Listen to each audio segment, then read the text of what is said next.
everyone, welcome to my book channel. I'm Zen Lu, and today we are celebrating the best books that I've read in 2025.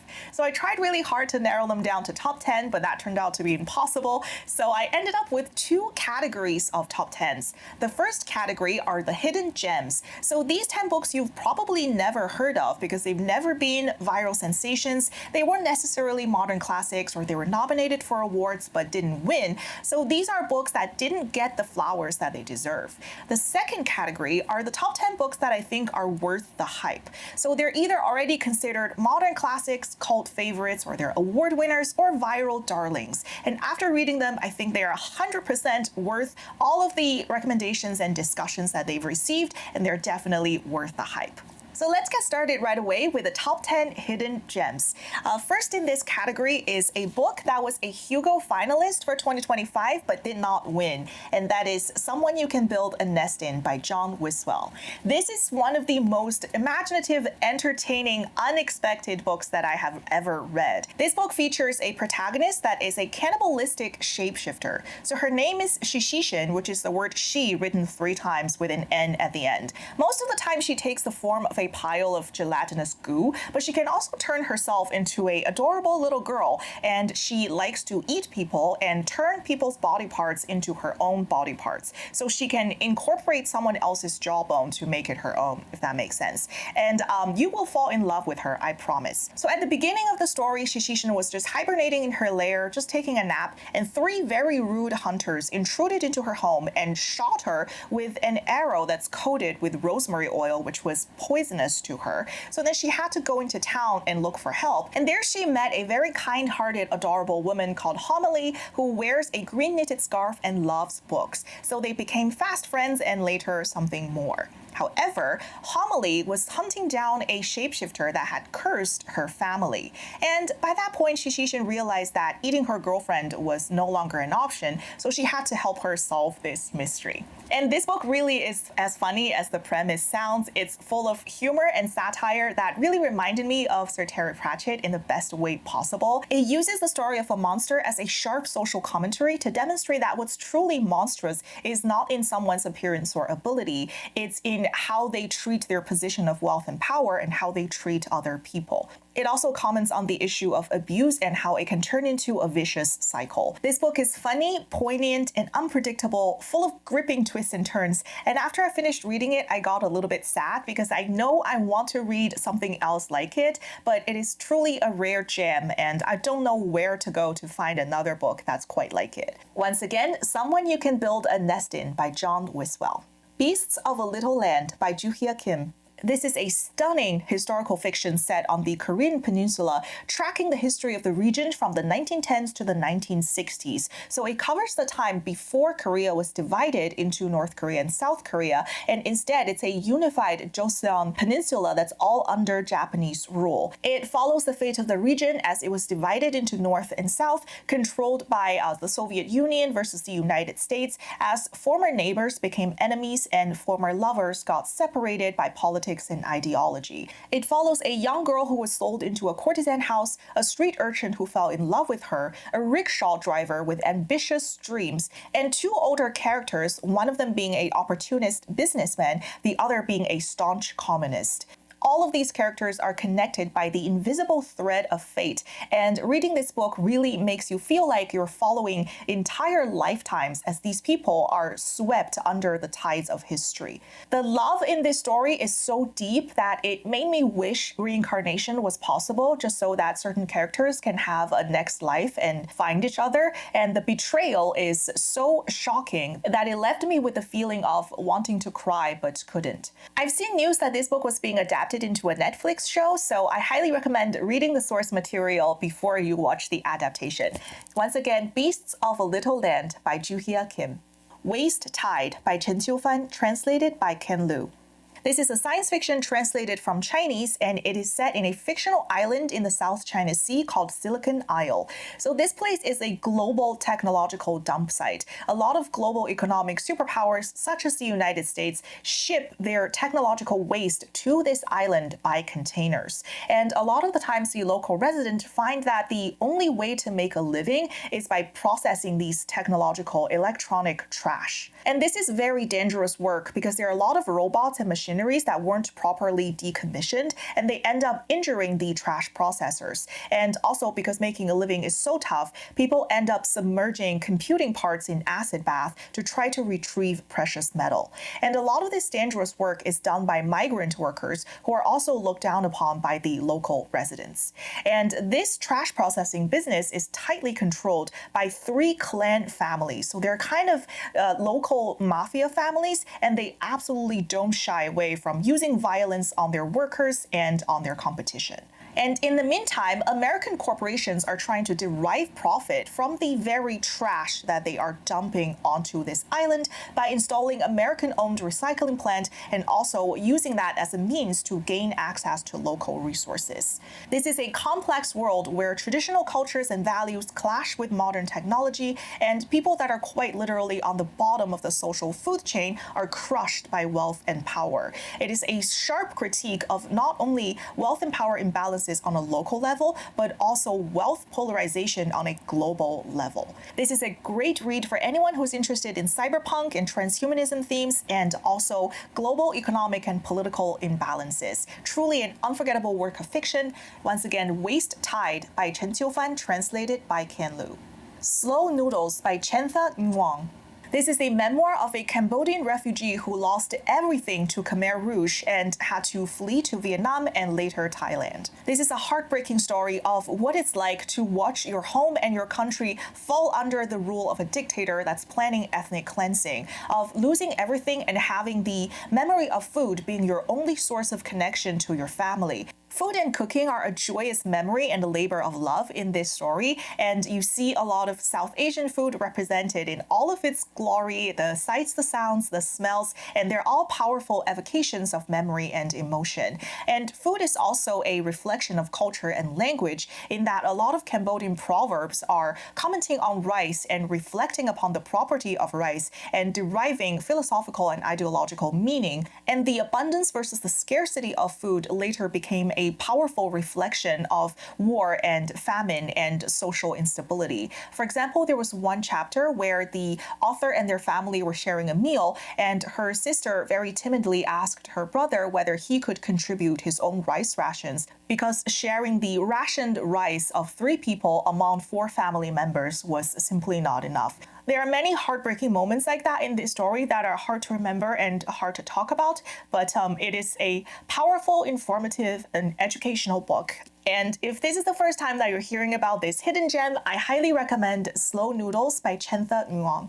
The Radium Girls by Kate Moore. This was one of the first nonfictions that I read in 2025 and truly one of the best. It is heartbreaking and unforgettable. The Radium Girls were a group of female factory workers that used radium-infused dyes to paint the faces of watches to make them glow in the dark. This was the turn of the century. Radium was a newly discovered element, and everyone had this fascination of this brilliant glowing element and what it can do. It's sometimes even advertised as a health elixir. So not really knowing the full extent of the risk of radiation, the girls were instructed to use a technique called lip pointing, which means that they would take their camel-haired brush and put it between their lips to use the saliva to make the tip really pointy, and then dip it into the paint containing radium to paint very fine details onto the surface of watches. So initially this was considered a very glamorous job because the girls would literally glow in the dark because the radium would transfer to their hair and their clothing, and then they would walk through town as the shining girls. But very quickly, the dark, terrifying truth of radioactive poisoning started appearing, and their teeth falling out was only the beginning. And the book does not spare you of all of the heartbreaking details of how their bodies were literally falling apart. And so begins a gruesome legal fight for protection and compensation for these girls. And during that process, there was so much corporate greed on the part of the watchmaking company companies where they were trying to invalidate the girls and their claims. They were trying to deny that they ever instructed them to do lip pointing, and they were also utilizing the social fascination with the radium element, continuing to peddle the lie that it is a health elixir. But the girls' fight for truth was persistent and inspiring, and their battle led to a lot of brand new understanding of the risk of radioactive elements. It led to a lot of the protections that workers now receive against radioactive materials, and it directly contributed to the establishment of OSHA. So the Radium Girls truly changed the landscape of workers' rights and workers' protection in the United States and possibly beyond. This is a gripping, inspiring, and unforgettable story, and I highly recommend you pick up The Radium Girls by Kate Moore. The Dream Hotel by Laila Lalami. I discovered this book through the Women's Prize, where it was longlisted, but unfortunately it did not make the shortlist, and in my humble opinion, it was truly robbed of its flowers. This is the story of Sarah, who found herself in a retention center converted from a former elementary school. So this place is not really a detention center, it's not a jail or a prison, but she does live in a cell, and there were security cameras everywhere, and all of her movements were closely monitored by male guards. So it turns out this facility is owned by a company called SafeX, who is commissioned by the US government. So in this very dark vision of American future, people's dreams are being monitored and recorded and sold to third-party AI companies and then used by the government to analyze whether they pose a risk or not. And those who are deemed to have a risk factor that is too high are sent to these private retention facilities. And because what they experience is not called detention, it practically completely operates outside of the law, and people's constitutional rights are being trampled upon. This is a dark commentary on mass surveillance, invasion of privacy, and privatized incarceration. A lot of these are already taking place in our current society. Although it feels a little bit impossible to have a technology that can record dreams, the speculative elements are so well done in this story that the world building is incredibly convincing, and it is supported by a lot of documents, news articles, emails, conversations that are taken from this world, and a lot of them the protagonists are not even aware of. For example, there are recorded conversations between the guards that reveal why this place is called the Dream Hotel, and it was a very dark and chilling moment. So the narrative structure of this book really makes the reader feel like we are the omniscient presence in this world. It almost feels like the reader is like a surveilling eye looking at this world and looking at the protagonist. It is poignant and unforgettable, and here's another look at the cover of The Dream Hotel by Laila Lalami. The Talent Code by Daniel Coyle.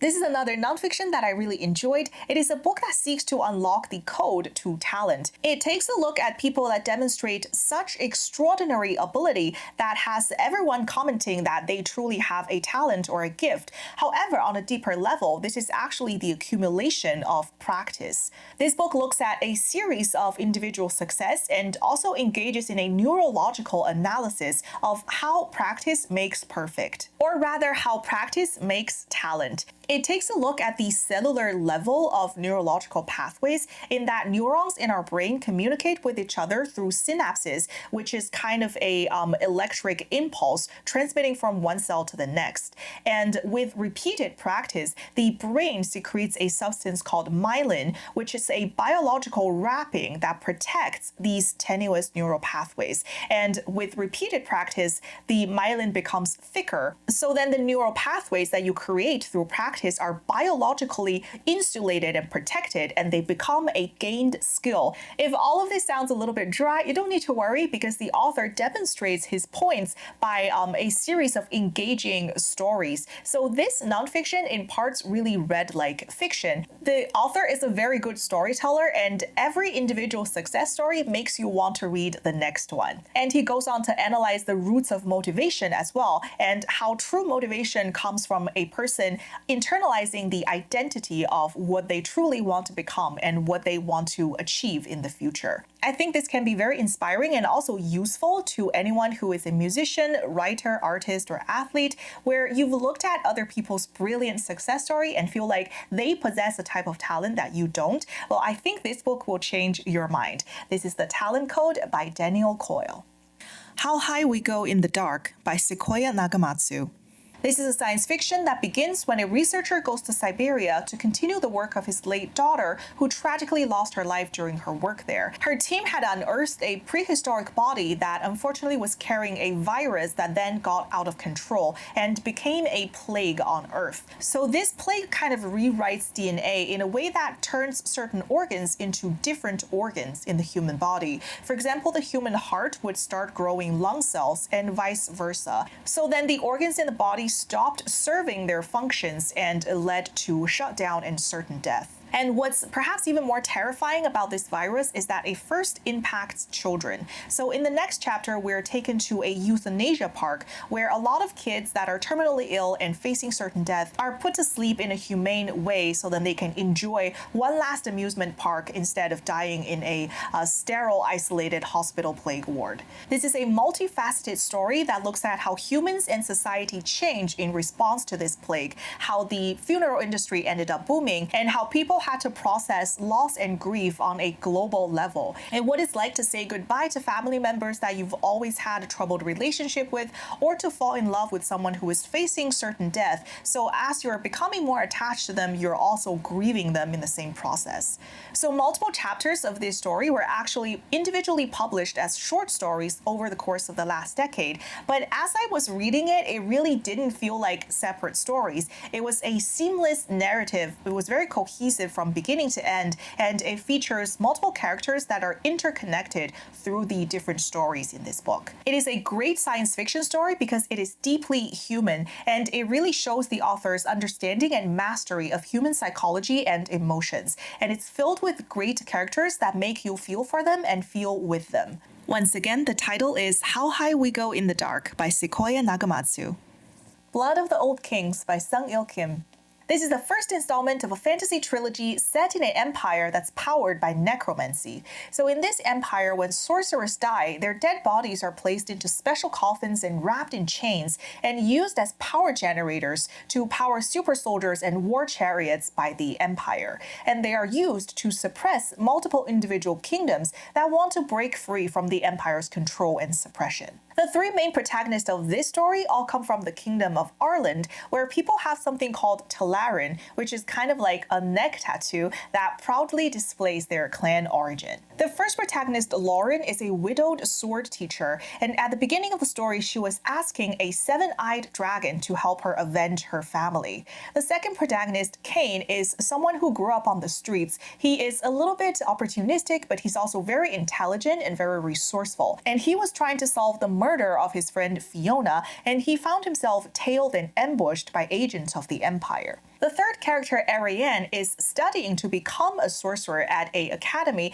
but because she was not the most talented or successful student, she was always told that her only value was to become a power generator after she dies. And she started hearing the voice of a dead sorcerer in her mind. So all three characters are ordinary people. They're not chosen ones. They're not superheroes. They don't really have any brilliant power, and they don't really bear a lot of expectation of success. However, these are ordinary people that chose their own destiny, and you really see the growth and development of these characters throughout this story. This story is also set in a world of complex political intrigue of different kingdoms trying to break free, but they also have leaders that pursue their own interest. And in the sequel, Blood for the Undying Throne, you see this world become even more complex and a lot of darker elements start to surface. I really loved this fantasy setting. I feel like necromancy is not an element that's often used in fantasy stories or as a source of magic or magical powers. So I thought that was really unique. And I also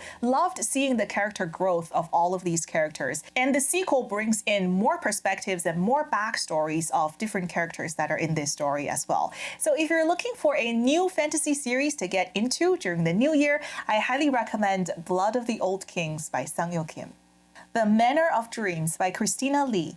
This is a horror story written with the complexity of a literary fiction, and it is a new release title that really surprised me in how much I enjoyed it. So my original expectation for it was a haunted house story. This story takes place in the mansion of Vivian Yin, who is the first Chinese actress to ever win an Oscar. And in her will, she did not leave her manor to her daughters. Instead, she left it to the Deng family. But her daughter Lucille, being a lawyer, felt this was all very suspicious. suspicious, like her mother's will was changed at the last minute, and the connection between the Deng family and Vivian seemed a little bit strenuous to warrant them this Manor of Dreams in the heart of Los Angeles. So Lucille demanded that she and her daughter and her sister be allowed to stay in this mansion to investigate her mother's death and how this change of will came to be. So both these families ended up staying in this mansion, and they very quickly realized things are not quite right. Some of them started seeing ghosts in the corner, or having unexplainable, terrifying nightmares,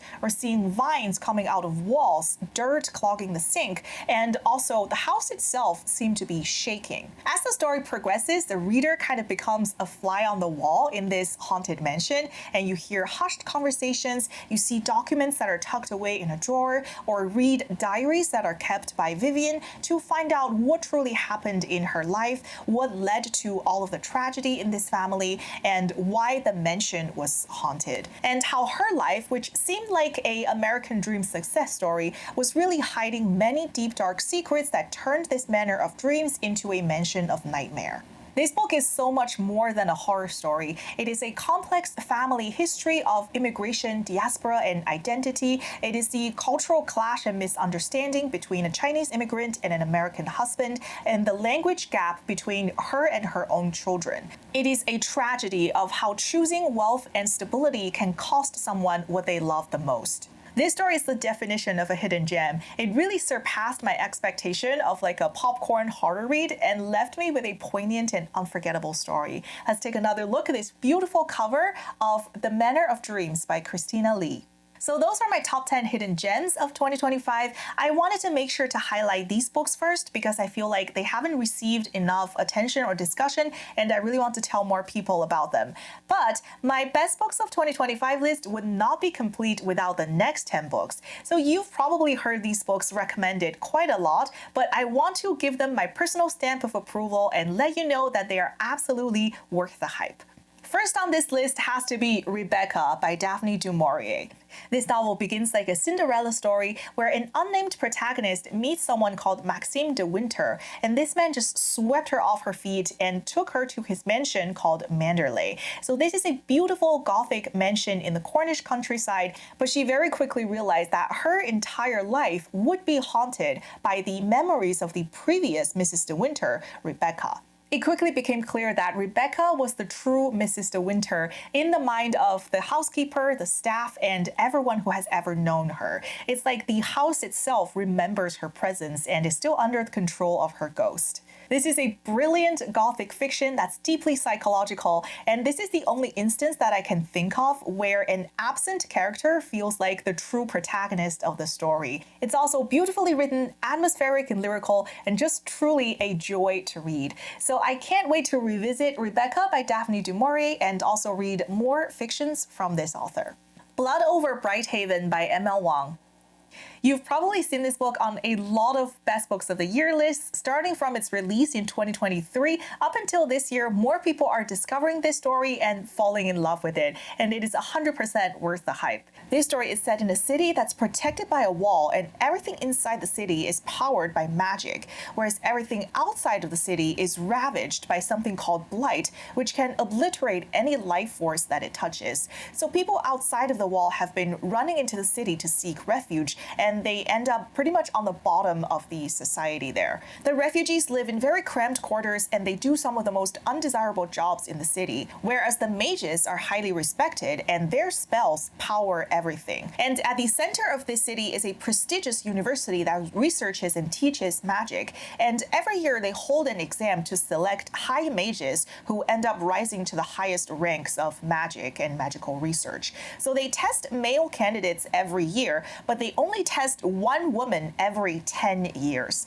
And the protagonist of this story, Siona, became the first female high mage in this entire world. However, she was not welcomed by her male colleagues. They assigned her a janitor as a lab assistant to kind of play a joke on her. However, this janitor is not just anyone. He is Tamil, who is a powerful hunter that was originally a refugee that came from outside of the city. And together they do a lot of amazing research, and they discover discover the truth of where magic really comes from. And this truth kind of shatters this entire world. And it is a brilliant metaphor for exploitation, not only of people, but also of the environment, of the true price that we pay to have science and technology that are so advanced they look like magic. This is such a gripping story. It will keep you turning the pages from beginning to end. And I became so attached to these characters that I really was not prepared for the ending. And after I finished reading this book, it took me like a whole week to recover from it. And by recover, I just mean like cry some more. When I think about just the extent of the sacrifice that was made at the end, it still brings me to tears. This is another book that I want to reread in the future. It is a magical, immersive world and also a poignant metaphor. So Blood Over Haven by ML1, absolutely worth the hype. The next book is a must-read in the horror manga genre, and that is Uzumaki by Junji Ito. This is a story set in a village that's haunted by spirals. So it begins when Kirei notices that her friend's father became really obsessed with this snail shell and the spiral pattern on the shell, and then he began collecting things that contain this spiral pattern. He became obsessed with food items that have the spiral structure and also fabrics that have this spiral pattern. So he just started collecting everything that have spirals in them. And this obsession very quickly had dark and horrifying consequences. And this story kept escalating from body horror to more terrifying, unexplainable instances involving the spiral pattern to an uncontrollable, inescapable cosmic horror of spirals. It all sounds a little bit ridiculous if you haven't read this book. Like, how can spirals be so terrifying? But once you immerse yourself in the artwork, you really start to see the brilliance of this concept and the haunting nature of the terror that's created by Junji Ito. And this story is so much more than drawings of a strange pattern. Through these characters and these events, the author also explores issues such as obsession, jealousy, cruelty, and prejudice. And this is also the story of how the human psyche can keep spiraling towards a darker place as the world around us is terrifying and unexplainable. This is a true cult classic that's worth every bit of hype it has ever received. And if you want to experience a beautiful, terrifying, unforgettable tale, I highly recommend you check out Uzumaki by Junji Ito. On Earth, We Are Briefly Gorgeous by Vuong. This is probably another book that you've seen over and over again in the Best Books Roundup videos, and it is also recommended by Aurora, who is one of the most popular artists right now. I've seen her live and I'm a huge fan. So this book is another title that's worth every bit of hype it has ever received. It is written by the brilliant poet Vuong, and it is a series of letters written to his mother. So this is an epistolary novel, and it is a deeply sentimental and philosophical conversation that the author has both with his mother, who is a Vietnamese immigrant who doesn't speak English, and I think it is also a reflective conversation with himself as well, just reflecting on the experience growing up as the child of an immigrant and realizing that he is actually gay, and learning all of other people's conception of masculinity, working in a tobacco field, meeting his first love. There's so many powerful moments in this story that's written with heartbreaking poetic language and also paired with very philosophical and reflective commentary. This is a book that's hard to tell whether it's fiction or poetry, but it is worth appreciating as both, and it is definitely on top of my rereading wish list. So this is my personal stamp of approval for On Earth, We Are Briefly Gorgeous by Vuong. Human Acts by Kang. This is one of the most well-known works of Nobel Prize laureate Kang, and this is the story of the Gwangju Uprising, which took place in South Korea in 1980. When the previous militant authoritarian president was assassinated, his successor turned out to be even worse, and the new president expanded martial law throughout the entire country and completely eroding people's freedoms and rights. The Gwangju Uprising started as university students protesting, and it quickly became a violent conflict between citizens and the paramilitary sent in by the government. This story begins when a young boy is tragically killed during the standoff between the citizens and the military, and the author uses the second-person perspective. So this story addresses you, and you, the reader, are the one participating in all of the actions that take place in this story, witnessing all of the tragedy and the violence that takes place during this uprising. And the author writes this incredibly dark chapter of South Korean history with brutal honesty,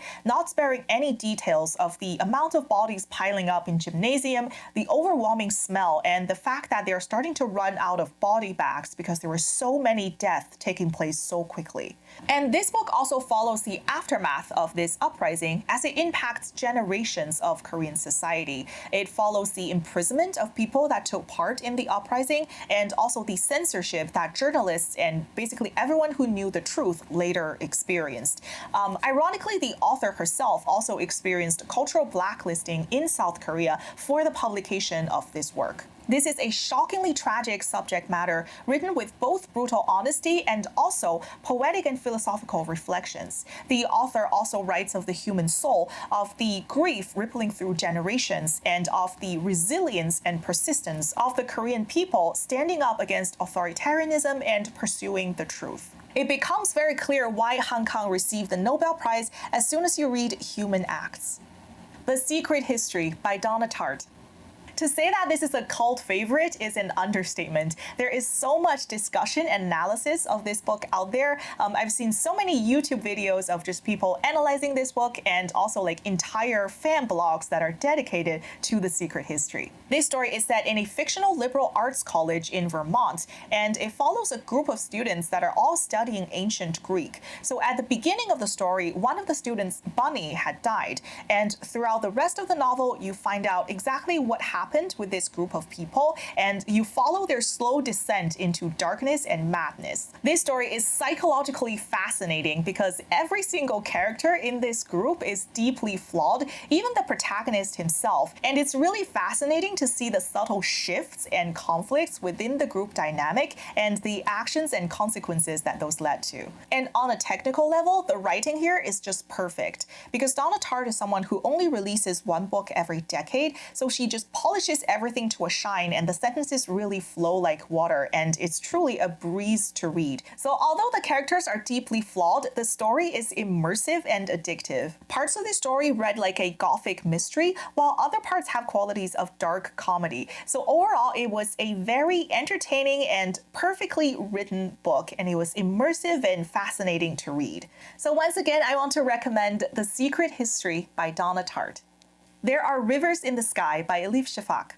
Elif Shafak has become one of the most popular literary fiction writers, and I think every publication she has made has a lot of buzz around it. People love reading them and discussing them, and this story is no exception. This story follows three characters that are separated by space and time, but all connected by water. It follows a Victorian English boy called Arthur who was born by the River Thames and witnessed a lot of the transformative events in British history, such as the Great Stink of the Thames River and also the cholera epidemic. And a young girl called Naren is a Yazidi girl living in Turkey in 2014, and her baptism was interrupted by bulldozers trying to build the Ilisu Dam. The character Zelika is a hydrologist living in present-day London, and she is trying to rent a houseboat on the Thames River. So it's the same section of the Thames River that back in Arthur's day was filled with trash, heavily polluted, and it was where toshers made a living by basically dredging through the muck and garbage trying to look for any small valuables. And today, it has become clean and expensive, and it is where the rich and powerful park their houseboats. All of these characters are connected by their fascination with the Yazidi culture and the Epic of Gilgamesh, and also just by the cyclical nature of water, of how it can enter into the drinking water system, be consumed by people, turn into tears, fall into the sink, and evaporate into the sky, and become rain that falls back down onto the world again. It is such a romantic and poetic idea, and it's so well explored in this story. This author's writing is immersive and transportive, and it will forget wherever you're reading this story from, and it will take you to the banks of the River Tigris and the River Thames, and it will make you experience the lives and loves and losses of the characters. I totally understand every bit of hype surrounding Elif Shafak's writing now, and I definitely want to read more from this author. So if you have not read this book, please check out There Are Rivers in the Sky. Audition by Katie Kitamura. This book was shortlisted for the 2025 Booker Prize, and according to Reddit, it is also the book that's most often included in the best book recommendation articles in renowned newspapers and magazines. The protagonist of this story is a successful theater actress in New York City, and at the beginning of the story, she was rehearsing for her next play, and she went to have lunch with a man who was much younger than she was, and he was also very handsome. So as they sat down to lunch, she became immediately aware of everyone else's eyes on them, and she started to think about the assumptions that people would start to make about an older woman having lunch with a younger man and what kind of relationship might be between them. And whatever assumption you made about this story and the relationship between these two people will be shattered by the actual narrative. I feel like the synopsis did this story no justice. It is a highly psychological and tense story, and it will make you question reality itself, and it will make you reflect upon how much of what we do in life is actually a performance, and how the longer this performance goes on, the longer it blurs the edges of reality and imagination. And also, you can never know for sure whether someone else's language or behavior is truly genuine or a performance at its core. This author writes with very precise and elegant language with great rhythmic flow. So the writing technique really reminds me of Virginia Woolf, but her plotline development reminds me of Franz Kafka, especially in the part 2 of the story, where everything suddenly started to take on this ridiculous shift. And because of how experimental this story is in its structure and in its portrayal of memory and truth, it can be a little bit polarizing, but I am firmly in the camp of loving it. So I wholeheartedly agree with the award nomination and all of the recommendation that this book has received. It is Audition by Katie Kitamura. Atmosphere by Taylor Jenkins Reid.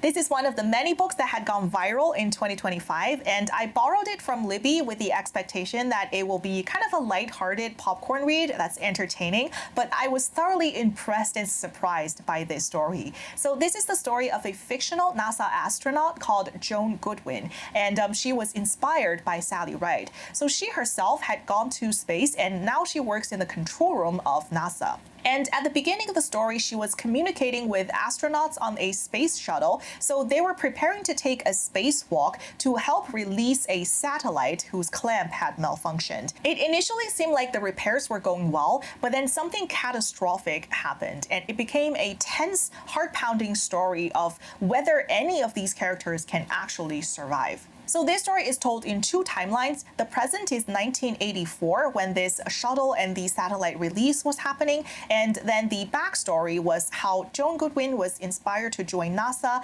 her experience with the training camps, building this strong relationship and bond with all of the astronauts that are currently on that space shuttle, whose fate are currently unknown. And she also fell in love with one of the astronauts whose life or death is currently in the air. So this was a very emotional, very interesting journey. What really impressed me about this story was how real it felt. The author really sculpted and built all of these characters to make them feel like real people. So you see so many different moments from their lives in their interaction with other people, in the remarks that they make that really reflect who they are on the inside. I loved how Joan had this amazing relationship with her little niece, Frances, and also her slightly complicated relationship with her sister, Barbara. And the dialogues that she had with Griff really shows you what kind of man he is. And also the remarks made by Lydia would probably change your perception of this character in a certain way. And every time the story shifts from past to present, you start to look at these astronauts that are up in the air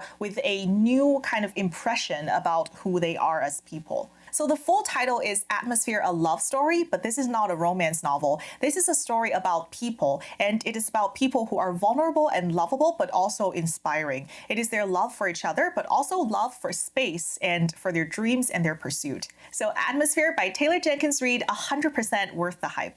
The Safekeep by Yael van der Hoeden.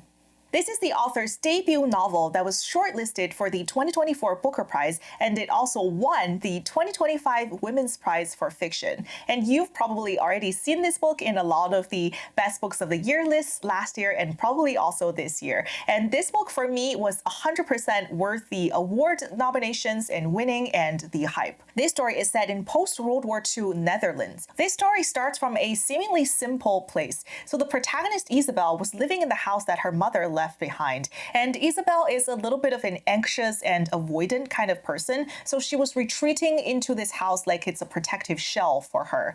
And then this house was actually legally awarded to her brother. So then her brother brought in his girlfriend, and he went on a business trip and let his girlfriend Eva stay in this house. And Eva and Isabel immediately clashed. Eva had the audacity of moving into Isabel's mother's bedroom and putting up her own mother's portrait. And Isabel also started noticing things going missing around the house. So the conflict between Isabel and Eva intensified, and then it grew into a sort of obsession and then something else. So before reading this novel, I hated the expression, "you can cut the tension with a knife," but this novel really demonstrated to me what that actually meant. So in every look that's exchanged between Isabel and Eva, and in the words that's spoken between them, I felt like sparks were gonna start flying. It's such a tense story that's full of anger and resentment and obsession and desire and something else. So this story is divided into 3 parts, and the word safekeep means something different in every part of this story. So the beginning of the story seemed simple, just 2 housemates that didn't really like each other, but by the end of this story, it had become larger than life. It had become about the war, about how we treat people, about how Jewish people were persecuted and how much was taken away from them, and how much other people are complicit because they benefited from the exploitation and the cruelty. It's about how war changes the meaning of home, and how things that are broken or taken away by the war can never be retrieved or repaired. I cried pretty much throughout the entire part 3, and just thinking about everything that's in that part of the story, I kind of want to cry again. So let's keep this brief. The Safekeep by Yael van der Wouden, one of the best debut novels, absolutely worth all of the accolades it's ever received, and 100% worth the hype.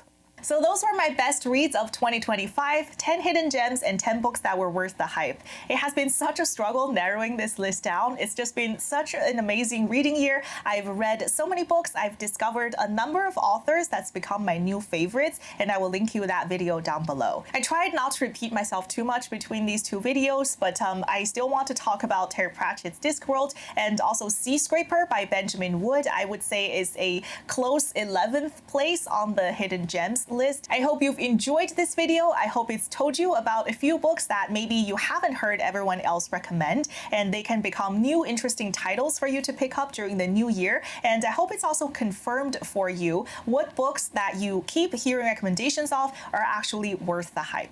And if you have been watching my channel throughout the year, thank you so much for your support. This is my first year on YouTube, and I'm still learning so much, and I have a number of videos planned for 2026 already. I'm working on my New Year's reading resolution and also a list of new releases for 2026, and I probably will also make a biggest disappointment or biggest letdown books video for this year as well. So if you've enjoyed my book reviews, please subscribe and turn on notification to be notified of future videos. And in the comments below, please, as always, let me know what you think of my selection and my reviews, and please let us know what your favorite books of 2025 have been. Thank you so much for watching, and see you next time.